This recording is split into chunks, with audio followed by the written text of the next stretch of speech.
Et je vous le rappelle encore une fois, cette rubrique à la une, désormais portée par Reporter Bénémonde à la une et DBTV qui s'est ajouté à l'aventure. Mesdames, Messieurs, pour le compte des informations retenues pour le mois de janvier, la visite de chantier faite par le président de la République, Patrice Talon, de l'autre côté de Ouidah, la visite au Bénin du prince de l'ordre de Malte et également l'arrestation qui a fait des vagues de Faleti Biao. Mesdames, Messieurs, je vous laisse en compagnie de Timothée Yeguignan.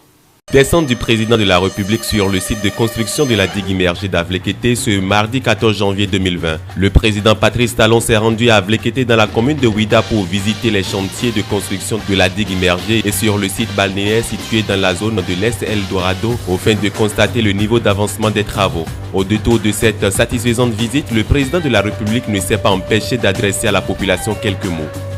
Visite au Bénin du prince et grand maître de l'ordre de Malte, Giacomo Dara, ce mercredi 22 janvier sur invitation de son excellence Patrice Talon. Cette visite fait suite à celle effectuée par le chef de l'État le 18 mai 2018 à l'ordre de Malte. Du 22 au 25 janvier, le grand maître de l'ordre de Malte, lors de sa visite, a parlé de questions de développement et de coopération avec le président Talon avant de se rendre à l'hôpital de l'ordre de Malte à Djougou afin d'évaluer la qualité des interventions de cette institution sanitaire et l'impact de ses actions sur le quotidien des populations.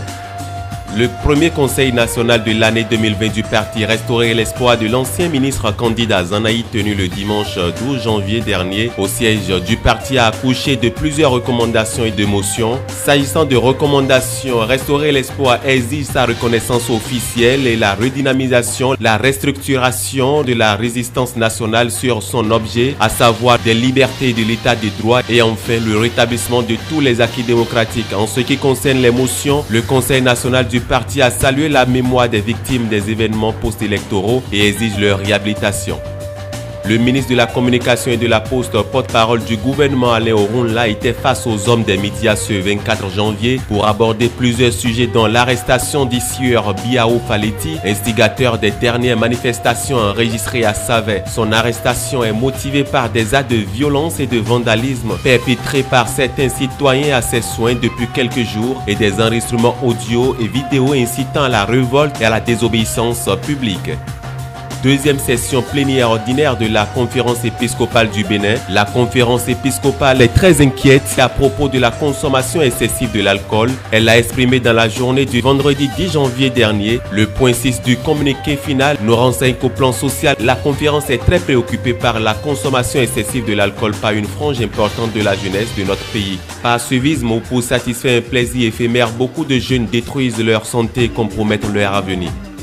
Opération de libération des berges lagunaires dans la ville de Cotonou. La berge du marché d'Antokpa située à Tordomé a connu dans la journée du 7 janvier la visite des bulldozers pour un toilettage général des lieux. L'état des lieux, quelques jours après, laisse la population perplexe qui appelle l'État à vite agir pour la suite des opérations et pour le bonheur des populations riveraines. Merci Timothée Yeguignan. Mesdames, Messieurs, voilà, nous sommes au terme de cette rubrique, le numéro de février, qui revient donc bien évidemment sur les principaux faits ayant marqué l'actualité au Bénin pour le compte du mois de janvier. Merci de nous avoir suivis. N'oubliez pas de vous abonner sur nos différentes chaînes YouTube, Reporter Bénémonde à la une et également DBTV. À la prochaine.